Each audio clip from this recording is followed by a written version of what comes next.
বন্ধুরা, আজকে আমি নতুন জায়গায় আসছি। এই ভিডিওতে আমি একটি নতুন জায়গা সম্পর্কে বিস্তারিত জানাবো। এটা হচ্ছে ইস্টার্ন হেরিটেজ। এটি ময়মনসিংহ শহরের অদূরে অবস্থিত, সিলভার ক্যাসেলের বিপরীতে, ব্রহ্মপুত্র নদীর ওপারে। ইস্টার্ন হেরিটেজ যেতে নদী পার হয়ে যেতে হয়। দেখতেই পাচ্ছেন কত সুন্দর সুন্দর কটেজ আছে এখানে।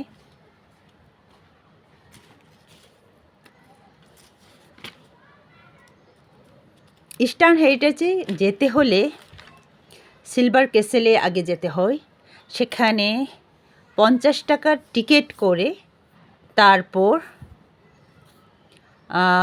নদী পার হতে হয়। দেখতেই পাচ্ছেন বন্ধুরা, কটেজের সামনে কি সুন্দর সুন্দর ফুল আছে, বাহারি রঙের ফুল। আমি অবশ্য আমার ভিডিওতে এত সুন্দর করে ফুটিয়ে তুলতে পারছি না, কিন্তু এটা বাস্তবে অনেক সুন্দর জায়গা। বিশাল বড় মাঠ আছে, অনেকেই যায় এখানে। অনেকেই যায় পিকনিক করতে, তারপরে অফিসিয়াল কাজে, তারপর আবার বিয়ে আছে, হানিমুন আছে, সে সমস্ত কাজে যায়। খুবই সুন্দর জায়গা।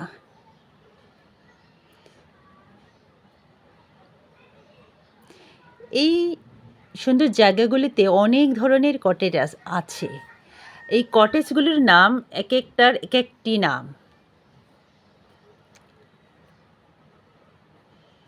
কি সুন্দর চারিদিকে নিলিবিলি পরিবেশ একদম।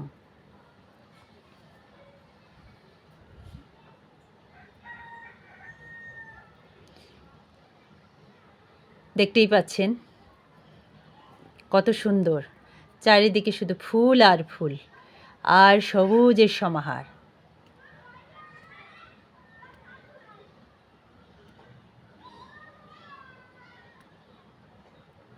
আমরা আসলে সবসময় ময়মনসিংহের জয়নুল আবেদিন পার্ক এবং কি বলবো এটাকে এগ্রিভার্সিটি, যেটা বলি আমরা কৃষি ইউনিভার্সিটি, সেখানে যাই। কিন্তু এই ময়মনসিংহ শহরের অদূরে, যেটা টাঙ্গাইল রাস্তায় বা জলছত্র বা টাঙ্গাইল যেতে যে রাস্তা, সেই রোডেই এটি, কি বলবো এটাকে, বিডিআর ক্যাম্পের আগে। দেখতেই পাচ্ছেন কত সুন্দর। কটেজের সামনে বিশাল বড় মাঠ আছে বাচ্চাদের জন্য খেলাধুলার করার জন্যে। তারপর আছে আবার ছোট ছোট বিশাল বড় বড় কটেজ, সব মিলিয়ে অসাধারণ একটা পরিবেশ। ছবি তোলার জন্যে বা ভিডিও করার জন্য অনেক সুন্দর জায়গাটি।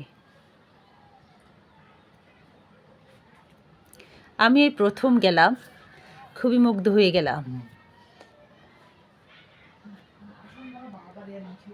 খেলাধুলা করার জন্য দেখেন কত সুন্দর দোলনা আছে এখানে। খুবই শান্ত নিরিবিলি পরিবেশ।